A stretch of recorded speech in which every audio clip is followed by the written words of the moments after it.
بأول مرة وقعت عليه عيوني تاليا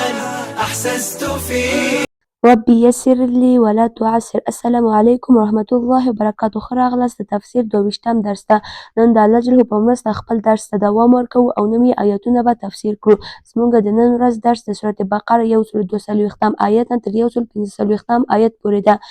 که تاسو لا هم زموږ چینل ته سبسکرایب نه دی کړی نو هر مرو یې سبسکرایب کړئ او له خپلو ملګرو سره شیر کړئ. اعوذ بالله من الشیطان الرجیم. بسم الله الرحمن الرحیم. سيقول السفهاء زر ده چې ووایي بېعقلان من الناس د خلکو څخه ما څه شي ولاهم وګرځول دوی دي عن قبلتهم التي د قبلې د دوی څخه هغه چې کانو ول دوی د علیها پر هغه باندې. قل ووایه ای محمد صلی الله علیه وسلم لله د الله لپاره مشرق ته والمغرب او مغرب ته یهدي هدایت ورکوي من هر هغه چاته چې یشاء وغواړي اله په طرف د صراط لاره مستقیم نیکه. کله چې محمد صلی الله علیه وسلم له مکې مکرمې نه مدینې شریفې ته هجرت وکړ نو هلته 14 یا هم 11 میاشتې د بیت المقدس طرف ته لمونځ وکړ. بیا الله جل بیرته ورته امر وکړ چې د بیت الحرام یعنې د کعبې شریفې طرف ته لمونځ وکړه. چې دلته یهودیانو اعتراض وکړ چې محمد صلی الله علیه وسلم څنګه د ټولو انبیاو قبله یې پرېښودله، د ټولو انبیاو قبله خو بیت المقدس ولا نو محمد صلی الله علیه وسلم ولې د بیت المقدس طرف ته لمونځ نه کوي. نو الله جل محمد صلی الله علیه وسلم ته وفرمایل چې محمد صلی الله علیه وسلم دوی ته ووایه چې مشرق او مغرب دواړه د الله جل لپاره دي. هر هغه څوک چې د مشرق طرف ته او هر هغه څوک چې د مغرب طرف ته لمونځ کوي نو دوی د الله جل طرف ته لمونځ کوي. یهدي من یشاء الی صراط مستقیم او الله جل چې هر څوک وغواړي هغه په صراط مستقیم لاره باندې هدایت کوي. وکذلک او دغه رقم جعلناکم وګرځول موږ تاسو امة ډله وسطا منځنۍ لتكونوا تر څو چې شئ تاسې شهداء ګواهان علی الناس پر خلکو باندې ویکون الرسول او شي رسول علیکم پر تاسو باندې شهیدا ګواه. وما جعلنا القبلة التي او نه ده ګرځولې موږ قبله هغه چې كنت ولې ته علیها پر هغه باندې الا مګر لنعلم دا چې معلوم کړو موږ من څوک یتبع الرسول متابعت کوي د رسول څخه ممن ینقلب د هغه چا نه چې ګرځي علی عقبیه په دوو پوندو د خپل وان كانت او دا چې و لکبیرة د خامخا دروند الا مګر نو درنه علی الذین پر هغه کسان چې هدى الله هدایت ورکړی و الله جله وما كان الله او نه ده الله جله لیضیع تر څو چې ضایع کړي ایمانکم ایمان ستاسې ان الله بېشکه چې الله جله بالناس په خلکو باندې لرؤوف خامخا مهربان رحیم رحم کوونکی ده. الله جل محمد صلی الله علیه وسلم په ټولو انبیاو باندې فضیلت ورکړی ده او همداسې الله جل د محمد صلی الله علیه وسلم امت بهترین امت ګرځولی ده او د ټولو امتیانو په سر دوی ته فضیلت ورکړی ده او د قیامت په ورځ د محمد صلی الله علیه وسلم امت پر ټولو امتیانو باندې ګواهي وایي یعنې ټول پخواني امتیان وایي چې موږ ته هېڅ پیغمبر نه و راغلی تر څو چې موږ پر هدایت شو. نو دغه محمد صلی الله علیه وسلم امت دلته ګواهي ورکوي چې دوی ته زیات انبیا راغلي وو خو دوی دغه انبیا به تکذیب کول او نه به قبلول او قتل کول به نو دغه پخواني امتیان وایي چې تاسې څنګه ګواهي ورکوئ تاسې نه زموږ په زمانه کې ولئ او نه هم تاسې موږ پېژنئ. نو دلته محمد صلی الله علیه وسلم امت وایي چې موږ د قرآن کریم له مخې نه ګواهي ورکوو ځکه چې موږ د قرآن کریم کې راغلی وه چې تاسو ته زیات انبیا راغلي وو خو تاسو هغه انبیا به قتل کول او تکذیب کول به وما جعلنا القبلة التي كنت عليها الا لنعلم او الله جل وفرمایل چې اصلي قبله خو کعبه شریفه ده خو د په خاطر بیت المقدس طرف ته قبله تحویل شوه ځکه چې الله جل هغه کسان معلوم کړي چې څوک د محمد صلی الله علیه وسلم څخه پیروي کوي او څوک ترې نه کوي. وان كانت لکبیرة الا علی الذین هدى الله او الله جل وفرمایل چې دغه د قبلې تحویل زیات سخت و خو په هغه کسانو سخت نه و چې الله جل دوی ته هدایت ورکړی و او بل دا چې الله جل په تورات کې راوستی و چې آخر زمان نبی قبله تحویلیږي د بیت المقدس طرف ته یا له بیت المقدس نه بیرته کعبې شریفې ته تحویلیږي. نو که چیرې دلته قبله نه وه تحویل سوې د بیت المقدس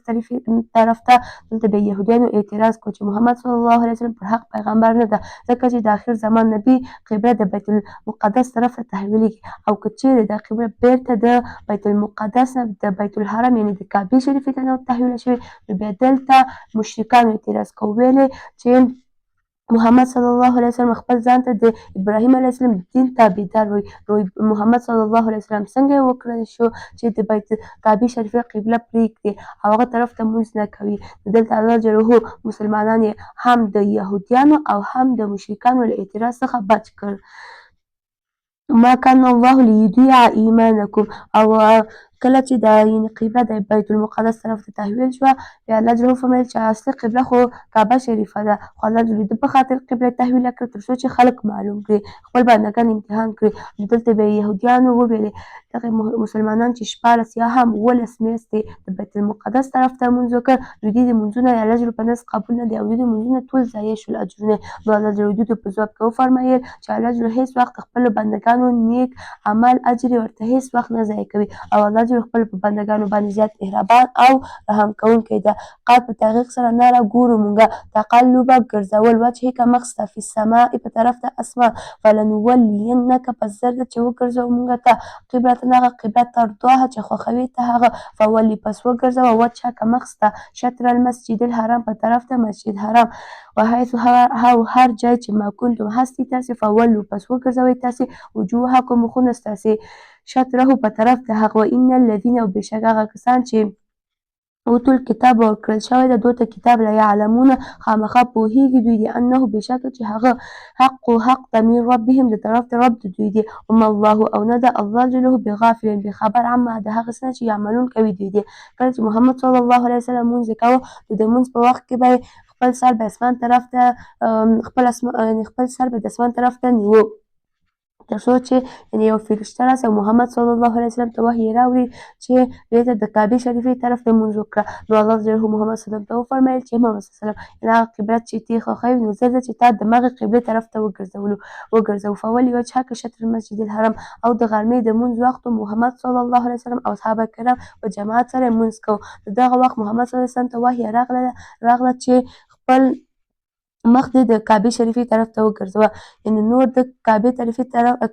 شریفې طرف ته لمونځ کوه. نو په دغه وخت کې محمد صلی الله علیه وسلم 2 رکعته لمونځ یې کړی او په درېیم رکعت کې خپل مخ یې کعبې شریفې ته وګرځوو او همداسې ټولو اصحابه کرام هم محمد صلی الله علیه وسلم پسې خپل مخونه وګرځول چې دغه ځای د ذوالقبلتین په نوم یادېږي، یعنې د دوو قبلو ځای چې دغه ځای کې یعنې 4 رکعته لمونځ د دوو قبلو طرف ته وشو، یوه قبله د بیت المقدس طرف ته بل د بیت الحرام طرف ته.